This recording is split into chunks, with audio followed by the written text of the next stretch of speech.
कार्रवाइयाँ की जा रही हैं, इसको लेकर के अपनी रिपोर्ट सबमिट करनी थी। कोर्ट ने काफ़ी विस्तार से इस पर सुनवाई की और उसके बाद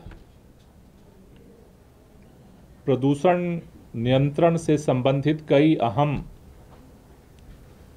ऑर्डर जो है उन्होंने जारी किया।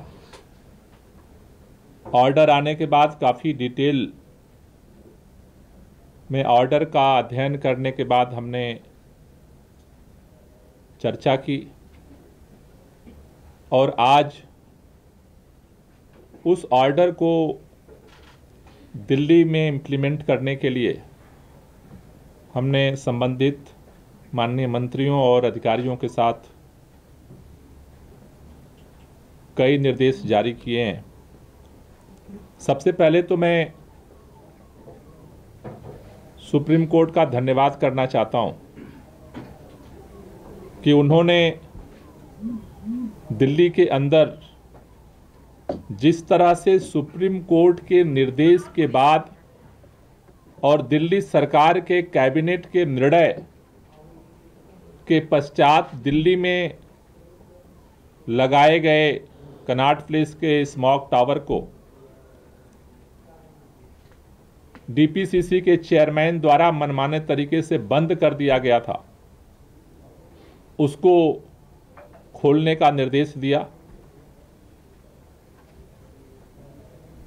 साथ ही साथ डीपीसीसी के चेयरमैन के द्वारा रियल टाइम सोर्स अपोर्समेंट स्टडी जो सरकार के द्वारा शुरू की गई थी उसको भी ठप कर दिया गया था, उसको भी पुनः चालू करने का और रियल टाइम डेटा जो है पब्लिक करने का जो ऑर्डर दिया है, इसके लिए तहे दिल से दिल्ली सरकार सुप्रीम कोर्ट की शुक्रगुजार है, उनको हम धन्यवाद करना चाहते हैं। पिछले एक हफ्ते से हम केंद्र सरकार से हाथ जोड़ करके विनती कर रहे थे, मैंने पत्र भी लिखा पर्यावरण मंत्री जी को कि चूंकि जो आज प्रदूषण की स्थिति है पूरे उत्तर भारत की है और जब तक ये पांचों राज्य केंद्र सरकार के साथ मिलकर के संयुक्त रूप से अपनी कार्ययोजना को बनाने में और उस कार्ययोजना को जमीनी हकीकत पहुंचाने में सक्रिय नहीं होंगे, तब तक प्रदूषण की जो स्थिति है उसको नियंत्रित करना काफी कठिन काम है। दिल्ली के अंदर हम लगातार ग्रैप 1 हो, ग्रैप 2 हो, ग्रैप 3 हो, ग्रैप 4 हो, सभी ग्रैप के नियमों को सख्ती के साथ लागू कर रहे हैं, लेकिन हमारे चारों तरफ सभी सरकारें जिस तरह से उदासीन और निष्क्रियता के साथ हाथ पे हाथ रख करके बैठी हैं और जिस तरह से सेंटर गवर्नमेंट चुप्पी साध करके अपने जिम्मेदारी से पीछे हटा हुआ था, मुझे लगता है कि माननीय सर्वोच्च न्यायालय के निर्देश के बाद इनकी संयुक्त बैठकें होंगी और सभी राज्यों में इम्प्लीमेंटेशन पर फोकस किया जाएगा। मैं इसके लिए भी धन्यवाद करना चाहता हूं कि दिवाली आने वाली है, दिवाली के लिए पटाखों पर प्रतिबंध दिल्ली में लगाया गया। पिछले एक महीने से निरंतर इस बात के लिए मैं जोर दे रहा हूं कि जो हमारे चारों तरफ जो राज्य हैं वहां पर पटाखों पे प्रतिबंध लगाया जाए, पटाखों पे प्रतिबंध लगाया जाए, पटाखों पे प्रतिबंध लगाया जाए, लेकिन कोई न सुनने को तैयार है न कोई बोलने को तैयार है। भारतीय जनता पार्टी की सरकारें तो ऐसा लगता है कि जैसे उनके लिए प्रदूषण कोई मायने नहीं रखता है। उनका एक ही फार्मूला है, बयानबाजी फार्मूला। सुबह उठते हैं, एक प्रेस नोट जारी करते हैं और प्रदूषण उनका कम हो जाता है। CAQM ग्रेप 1 बनाता रहे, उनको कोई फर्क नहीं पड़ता, 2 बनाता रहे, कोई फर्क नहीं पड़ता, 3 का ऑर्डर जारी करता रहे, कोई फर्क नहीं पड़ता, 4 का ऑर्डर जारी कर दिया, कोई फर्क नहीं पड़ता। जब 1 लागू हुआ तब भी भारतीय जनता पार्टी बयानबाजी कर रही थी, 2 हुआ तब भी बयानबाजी कर रही थी, 3 हुआ तब भी बयानबाजी कर रही थी, 4 हुआ तब भी बयानबाजी कर रही थी। बयानबाजी से वो केवल प्रदूषण को कंट्रोल करना चाहते हैं। और इस समय पता ही नहीं चल रहा है कि केंद्रीय पर्यावरण मंत्रालय भी है देश के अंदर और उसकी भी इस देश के प्रदूषण के प्रति कोई जिम्मेदारी है। लेकिन माननीय सर्वोच्च न्यायालय ने यह क्लियर किया कि ये जो पटाखों पे प्रतिबंध है उसको पूरे देश के लिए है और सभी लोग इसको लागू करें। मुझे लगता है कि शायद हमारी अपील का, हमारे निवेदन का तो कोई असर नहीं हुआ, लेकिन सर्वोच्च न्यायालय के शायद इस निर्देश का असर होगा और कम से कम जो इस विपरीत जो मौसम की स्थिति है, हवा की जो स्थिति है, इसमें शायद जो दिवाली का एक खतरा मंडरा रहा है कि उस समय स्थिति और खतरनाक ना हो, शायद इससे हमें थोड़ी सी जो है वो सहूलियत जो है वो शायद हमें मिल पाएगी। सर्वोच्च न्यायालय ने इस बात को भी नोट किया है। सर्वोच्च न्यायालय ने ऑर्डर दिया था कि एनसीआर के राज्यों को कि जो अलग अलग गाड़ियां हैं, जो अलग अलग फ्यूल पे चलती हैं, उनको स्टिकर उन पे लगाया जाए। उन्होंने कल रिमार्क दिया कि दिल्ली अकेला राज्य है जिसने इस टास्क को पूरा किया, किसी और राज्य ने इसको भी नहीं लागू करना जरूरी समझा। केवल अकेला दिल्ली ने जो है, अकेला दिल्ली राज्य है जिसने जो है इस टास्क को जो है पूरा किया। दिल्ली सुप्रीम कोर्ट ने जो अलग अलग दिल्ली सरकार के लिए निर्देश दिए थे, उनमें से आज बैठक करके हमने निर्देश जारी किया है। उसके ऑर्डर के अनुकूल हमने पहला ऑर्डर जारी किया है कि कल तक फुल स्मॉग टावर जो है फुल कैपेसिटी में उनको स्टार्ट किया जाए। डीपीसीसी को यह निर्देश दिया गया है। उसी तरह से रियल टाइम सोर्स अप्रोचमेंट स्टडी को किसी भी कीमत पर कल तक जो है उनका पेमेंट करके और उसको कल तक उसको चालू किया जाए। साथ ही साथ सुप्रीम कोर्ट ने एक ऑर्डर में ऑब्जर्वेशन दिया था कि इस समय खासतौर से जो लोकल जो आग की घटनाएं होती हैं, बायोमास बर्निंग की घटनाएं होती हैं, उस पर कार्रवाई की जाए। उसके लिए आज एमसीडी, डीपीसीसी और रेवेन्यू विभाग की 611 टीमें बनाई गई हैं और उनको कल से जो है स्पेशल ड्राइव चलाने का निर्देश दिया गया है, एंटी ओपन बर्निंग ड्राइव चलाने का, जिससे कि लोकल लेवल पे दिल्ली के अंदर जो छोटे छोटे जगहों पे आग लगने की घटनाएं हैं उनको कंट्रोल किया जा सके। 611 टीमें। उसके साथ साथ जो कोर्ट ने दिल्ली के लिए कहा है कि जो ऐप बेस जो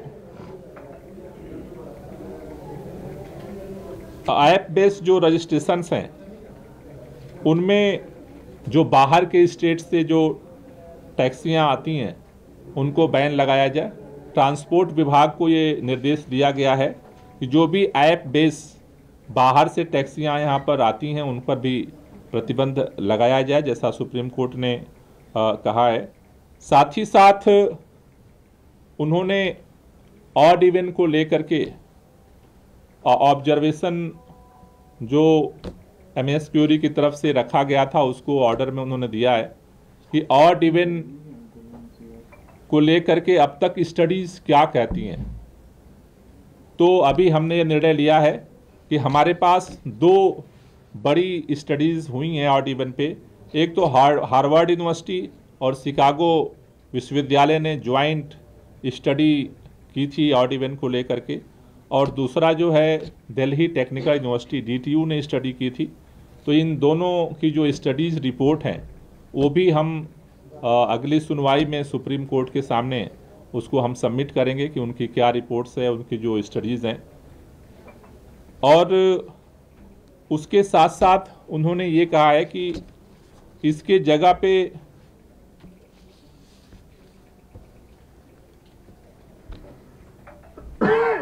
उसके बाद जो है उन्होंने ये कहा है कि जो ये स्टिकर डीजल पे जो स्टिकर वाले जो ऑरेंज कलर की जो टैक्सी हैं उनको बंद करने के लिए, तो हमने ट्रांसपोर्ट डिपार्टमेंट को एग्जामिन करने के लिए दिया है कि एग्जैक्ट कितने नंबर हैं जो ऑरेंज कलर की जो टैक्सीज हैं, उसमें BS3 और BS4 की जो बहुत सारी जो BS4 की जो डीजल की जो गाड़ियां हैं ऑलरेडी बैन हैं ग्रैब के थ्रू।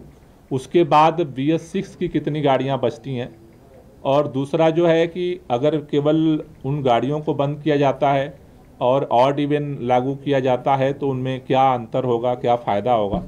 तो वो एक कम्प्रहेंसिव जो है रिपोर्ट जो है वो ट्रांसपोर्ट डिपार्टमेंट को कहा गया वो स्टडी करके और वो कोर्ट में जो है वो सबमिट करेंगे।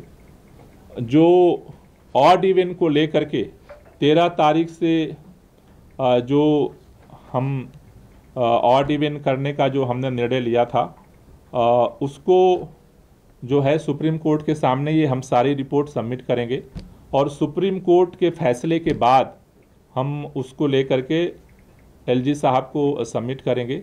सुप्रीम कोर्ट का जो फैसला होगा उसके बाद हम फिर इसको लेकर के आगे बढ़ेंगे। कोई क्वेश्चन सर?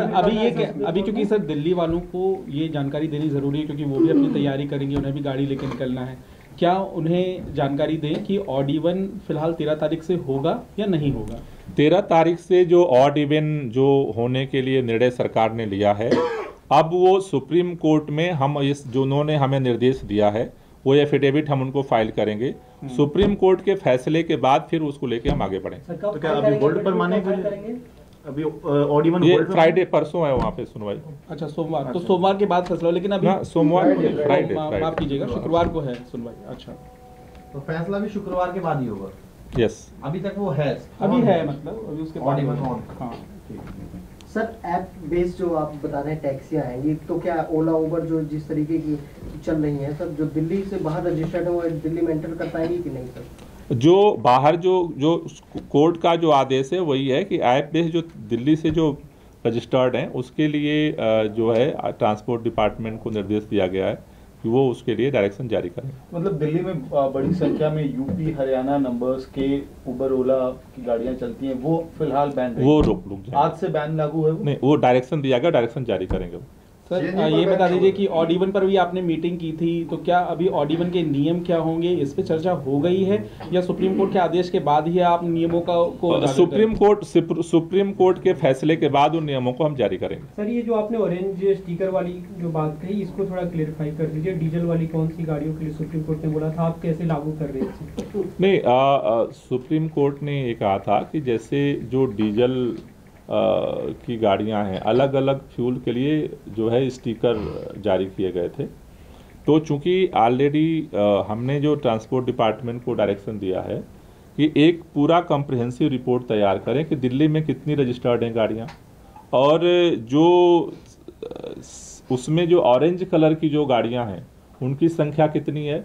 अभी ग्रैप 3 और ग्रैप 4 लागू होने के बाद उसमें बहुत सारी गाड़ियां बैन हैं, उन बैन होने के बाद जो संख्या वो कितनी बचती है। एक दूसरा कि अगर ऑड इवन लागू होता है तो कितनी गाड़ियों को रिस्ट्रिक्ट किया जाएगा, तो वो एक रिपोर्ट जो है वो हम कोर्ट को सबमिट करेंगे। दूसरा जो अब तक जो ऑड इवन हुआ है उसका जो अभी तक की स्टडी है वो कोर्ट को हम सबमिट करेंगे। सर ऐप बेस्ड टैक्सी की जो बात है, तो क्या सीएनजी वाली भी टैक्सी बाहर रहेगी एंट्री से या सिर्फ डीजल वाली? वो अभी डिटेल ऑर्डर ट्रांसपोर्ट डिपार्टमेंट तैयार कर रहा है। स्कूलों को लेकर सर आज एक इम्पोर्टेंट निर्णय हुआ है कि विंटर वेकेशन कर दिया जाए। क्या इसी मीटिंग में फैसला हुआ? और क्योंकि जो जनवरी दिसंबर में विंटर वेकेशन होता था अभी कर दिया गया, तो आपको लगता है कि ये प्रदूषण की समस्या लंबी चलेगी और बच्चों को नुकसान होगा? नहीं, उसमें केवल इतना किया गया है कि चूंकि आमतौर पर जो है विंटर की छुट्टियां होती हैं हर साल, तो विंटर की जो छुट्टियां होती हैं उसमें ये अभी छुट्टी जो है वो विंटर की छुट्टियों में जितने दिन का ये ब्रेक अभी लिया जा रहा है वो विंटर की छुट्टियों में उतना वो निकल जाएगा। सर लेकिन अगर आप ऑड इवन लागू करते हैं और ऐप बेस्ड जो गाड़ियां हैं हरियाणा यूपी नंबर्स की, इनकी एंट्री बैन होती है, तो दिल्ली वालों के लिए प्रॉब्लम्स एग्रेवेट हो जाएंगी फिर? नहीं, दिल्ली वालों के लिए प्रॉब्लम देखिए, अभी जो चूंकि ऐप बेस्ड टैक्सी को तो अदर स्टेट से स्टॉप करने का डायरेक्शन जो है सुप्रीम कोर्ट का है, उसको हम लागू कर रहे हैं। अब जहां तक आप बात कर रहे हैं तो हम ज़्यादा से ज़्यादा चाहते हैं कि बेसिक पर्पज क्या है कि पब्लिक ट्रांसपोर्ट को यूज़ किया जाए। अभी भी जो हमने बसों की जो फ्रीक्वेंसी है और मेट्रो की जो फ्रीक्वेंसी हमने बढ़ाई है, तो अभी हमारे पास पर्याप्त कैपेसिटी है। सर एक जानकारी चाहिए सर कि ट्रैफिक से कितना कंट्रीब्यूशन हो रहा है पोल्यूशन में सर, इसका कुछ डेटा आप लोगों के पास सर? ट्रैफिक से मतलब वाहनों से जी। वाहनों का देखो, वाहनों का तो अलग अलग समय का अलग अलग कंट्रीब्यूशन है। इस समय अगर हम देखें तो जो पहले स्टडीज़ हुई हैं तो स्टडी वो कहती है कि दिल्ली के अंदर जो पोल्यूशन है उसमें से लगभग 31% जो है वो दिल्ली का कंट्रीब्यूशन है, और उसके बाद 69% कंट्रीब्यूशन जो है वो बाहर के सोर्सेज का है, चारों तरफ से आ रहा है। जो दिल्ली का है उसमें जो दिल्ली का है उसमें जो इस समय का जो है जो दिल्ली का पोल्यूशन है उसमें लगभग 30% से 35% तक वाहनों का कंट्रीब्यूशन है। सर पुरानी स्टडी क्या कहती है, क्योंकि कल कोर्ट में भी बात हो रही थी कि ऑडी-1 बहुत प्रभावशाली नहीं है, तो कोर्ट को हम क्या बताने जा रहे हैं कि हम जब पहले 3 बार लगाया है तो इतना फर्क आता है, क्या ऐसा कोई आंकड़ा हमारे पास है? वो मैंने आपको बताया कि 2 स्टडी हुई है ऑड-इवन को लेकर के, एक हार्वर्ड यूनिवर्सिटी और शिकागो यूनिवर्सिटी की ज्वाइंट स्टडी हुई है इसको लेकर के, और दूसरा जो है DTU ने, दिल्ली टेक्निकल यूनिवर्सिटी ने भी इस पे स्टडी किया है। उन दोनों स्टडी को हम कोर्ट के सामने रखेंगे। अच्छा, कोर्ट के सामने रखकर फिर जो कोर्ट कहेगा फिर उस हिसाब से आगे बढ़ेंगे। यस सर, आगे पराली को लेकर भी लगातार चर्चा हो रही है।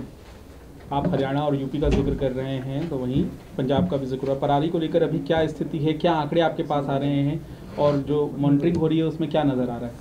देखिए, पराली की घटनाएं जहां तक पंजाब के अंदर है, पंजाब में पिछले साल की तुलना में पराली जलने की घटनाएं कम हुई हैं, लेकिन जो पराली अभी भी जल रही है उसको नियंत्रित करने की ज़रूरत है। और इस संदर्भ में भी कल सुप्रीम कोर्ट में पंजाब की तरफ से बात रखी गई थी और सुप्रीम कोर्ट ने अपने ऑर्डर में भी वो बात रखी है कि इसका समाधान के लिए सबको मिलकर प्रयास करना पड़ेगा। और इसके लिए जो 2 चीज़ें हैं, एक तो जो कोर्ट के ऑर्डर में आया है कि इसके लिए जो अभी सब्सिडी हम किसानों को दे रहे हैं मशीनों पे, उसकी जगह जो है, चूंकि उनको जब तक फ्री में मशीनें नहीं मिलती हैं तो उनको अपने तरफ से पैसा लगाना पड़ता है, वो खरीदते नहीं हैं। तो उसके सलूशन के लिए जो बची हुई है उसके लिए पंजाब ने जो रखा है कि उसमें उनको जो मशीनें हैं उन पर पूरी तरह से फुल सब्सिडी हो, और उसके लिए 50% सेंट्रल गवर्नमेंट जो है एक फ़ंड बनाया जाए उसमें कंट्रीब्यूट करे, 25% पंजाब करे और 25% दिल्ली करे। तो ये भी ऑर्डर में आया है। दूसरा जो कोर्ट ने कल कहा है कि जितने SHO हैं लोकल, वो रिस्पॉन्सिबल होंगे, उसको मॉनिटर करें और युद्ध स्तर पे अभी जो पराली जल रही है कम होने के बावजूद भी उसको इमीडिएट प्रभाव से उसको रोका जाए। DGP और चीफ सेक्रेटरी उसको मॉनिटर करें। तो हमें उम्मीद है कि ये सभी अधिकारी और सभी लोग अगर युद्ध स्तर पे लगते हैं तो इमीडिएट भी पराली को कंट्रोल थोड़ा किया जा सकता है, और फर्दर जो अगले साल के लिए एक व्यवस्थित सिस्टम हमें उम्मीद है कि सुप्रीम कोर्ट के ऑर्डर के बाद एक बनेगा। सर, NO2 बढ़ने की कहीं कहीं से खबर आ रही है कि PM 2.5 PM 10 ये तो चिंता के सबब थे ही, लेकिन जो ज़्यादा बिजी इलाके जैसे ITO का चौराहा है यहाँ पर NO2 के बढ़ने की आ रही है, तो इसको लेके वो कुछ जगहों पे इस तरह की चीज़ें होती हैं, खासतौर से वो भी वही होती हैं जहाँ पर व्हीकल पोल्यूशन वाला और बायोमास बर्निंग, ये 2 चीज़ें ऐसी हैं कि जो NO2 को बढ़ा देती हैं। तो जैसे मान लीजिए कि किसी जगह पे ज़्यादा अगर जाम लग गया, अगर ज़्यादा ट्रैफिक मूवमेंट हो गया, तो वहाँ पर जो है NO2 की संख्या, उसकी मात्रा भी बढ़ जाती है। लेकिन वो कुछ पॉइंट्स पर हैं जिसको भी मॉनिटर किया जाता है, लेकिन उनके भी सोर्स जो हैं वो कुल मिला करके व्हीकल पोल्यूशन, डस्ट पोल्यूशन, पराली, बायोमास बर्निंग, सोर्स यही 4 हैं। मतलब वो अलग अलग NO2 और भी बहुत सारी गैसेज निकलती हैं, लेकिन इनके सोर्स जो हैं वो यही 4 हैं।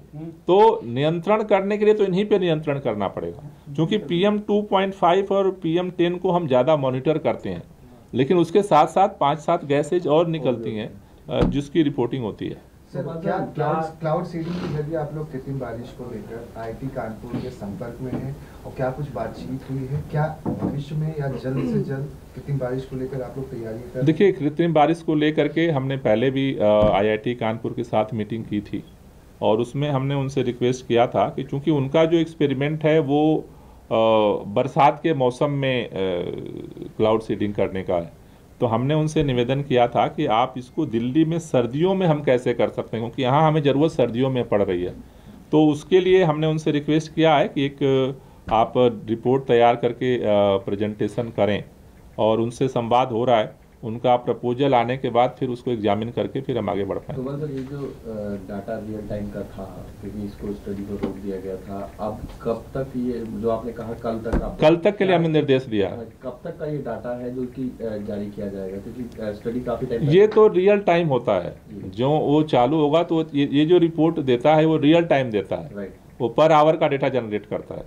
तो आज से शुरू हो जाएगा सिस्टम? आप कल से मैंने बोला है कि आज पेमेंट करके कल से उसको स्टार्ट करेंगे। सर ये फुल कैपेसिटी पे कब से चलाएंगे स्मोक टावर को, क्योंकि आज शुरू तो मैंने कल के लिए बोला है, कल के लिए डायरेक्शन हमने दिया है कि कल आप कल से चालू कराना शुरू करिए। सर सिर्फ सीपी वाला कल से चालू होगा या आनंद विहार वाला? आनंद विहार वाला सेंट्रल गवर्नमेंट का है, तो उसके लिए तो हम डायरेक्शन नहीं दे सकते हैं। दिल्ली सरकार की तरफ से जो है वो कनाट प्लेस का है, उसके लिए हमने डायरेक्शन दिया है। सर क्योंकि वो भी दिल्ली में आनंद विहार में प्रदूषण का स्तर ज्यादा होता है, तो क्या आपने कोई बातचीत की कि उनसे भी चालू किया जाए? केंद्र सरकार से एक बार आप पूछेंगे तो बता पाएंगे कि उन्होंने क्या किया है। थोड़ा लगातार बातचीत करते रह रहे हैं, हमारी तो सुनते ही नहीं है, हम तो चिट्ठी लेके भेजे, जवाब भी नहीं भेजा उन्होंने। सर खट्टर साहब भी कह रहे हैं कि हरियाणा में पराली बहुत कम जल रही है पिछले साल के मुकाबले। हाँ तो जल तो कम रही है, जो बची है उसी के लिए तो कोर्ट ने आदेश दिया है कि सभी राज्यों में जो बची हुई है पराली उसको भी इमीडिएट कंट्रोल किया जाए, और इमीडिएट कंट्रोल करने के लिए एसएचओ को रिस्पॉन्सिबल उन्होंने बनाया है, और डीजीपी और चीफ सेक्रेटरी मॉनिटर करें सभी राज्यों में, और उसके साथ साथ लॉन्ग टर्म भी प्लान बनाया है, जिसमें पंजाब ने अपना प्लान सबमिट किया है सुप्रीम कोर्ट को। Thank you sir.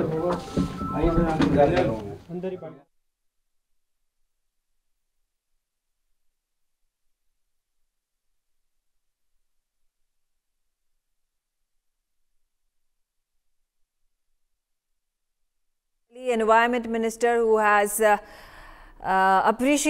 welcomed the Supreme Court order with regards to the reopening of the smog tower, reopening of the towers that has been set up in Connaught Place. He's also spoken about how BJP is engaged in the blame game. He's continued to attack the BJP, so the politicization of the entire matter continues despite the Supreme Court rap that came in for all the governments, including Punjab and Delhi. He's also spoken about how it is essential, imperative that the smoke towers now needs to be opened up by tomorrow itself.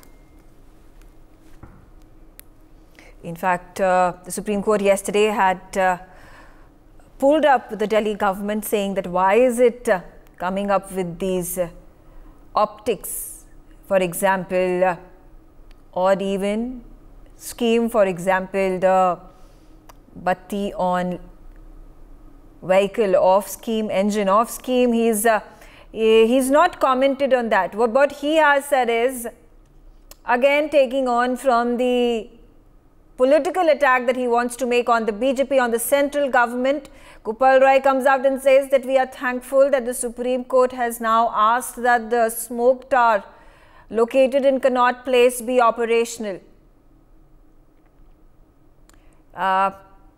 It's also surprising why he has not come out making a statement about what is it that the government of Delhi is now doing after the Supreme Court has questioned the viability and the effectiveness of the odd-even plan. Arzu on the telecast with me. Arzu, if you could shed light into the salient key points that have been made by Gopal Rai, the Environment Minister of Delhi. Well, yes, the Gopal Rai, Environment Minister of Delhi, has said that they thank that the SP has ordered to reopen the smog tower that was closed since 7 months at the Connaught Place, and said, the politics also intensified over this issue, that the BJP has said this is Aam Aadmi Party who is not opening the smog tower, but the Aam Aadmi Party said that this is BJP, whose conspiracy is behind it. But now the order has been given to reopen it. Also, he attacked the central government over their silence on this issue. They have done nothing over the pollution issue. This is what Gopal Rai said. In fact, he said that it seems like the pollution doesn't matter to the BJP. They just only know how to pass this statement. Also, the order has been given to DPCC that the smoke tower should be opened with full capacity by tomorrow. And now the Delhi also going to run the open burning drive, in which it will be monitored that there should be no open burning in the national capital. As we know, the AQI is increasing continuously in the national capital, and 612 teams have been deployed to inspect that no open burning takes place in the national capital. In fact, the draft 4 states has already been invoked in the national capital to right, but also the question, Arzu, that while the Supreme Court has pulled up the Delhi government talking about whether the viability of the odd even scheme or the engine of light on scheme, how effective is it? Is this really of any utility? This is mere optics, is what the Supreme Court has said. There has been no word whatsoever from the Delhi government, from Gopal Rai. Why is that? The Supreme Court has questioned the odd even formula that the Delhi government is thinking to implement in the national capital from 30th of November to tackle with the pollution in the national capital. So now the Environment Minister Gopal Rai has said that on Friday, because on Friday there is a hearing on the pollution issue, on Friday the reports regarding the studies being done by the DTU and the Harvard University on the odd even formula will be submitted. And after that only the odd even formula will be implemented, because after Friday there is a Saturday or 30th November, and on that day it will be implemented after the Supreme Court order. Yes. Why is it that the Aam Aadmi Party is again politicizing this entire matter, particularly raking up the issue of the smoke tower being opened up? It has already blamed the central government for the smoke tower being locked up. Well, yes, and in fact the court has all the government of doing the politics, playing the blame game and saying that it is not the political battleground to do such things. It's a very serious issue, and on this issue the strict action should be taken. The stubble burning should be stopped immediately, and we have seen the politics over this smoke tower also. The BJP spokesperson Shehzad Poonawalla went to the CP smoke tower saying that this is the Aam Aadmi Party has spent 20,000 crore rupees on this, but it is not working, and this is this is against the votes that is being given by the Delhi people with full faith. But and also we have seen that the BJP has reacted to it and saying that this is Aam Aadmi Party who has done nothing to combat with the pollution in the last 9 to 8 years. So this can be clearly seen. The politics has been intensified over this issue, but now the order has been given to reopen the smoke tower. Yes. For more such videos, subscribe to the NewsX YouTube channel, hit the bell icon.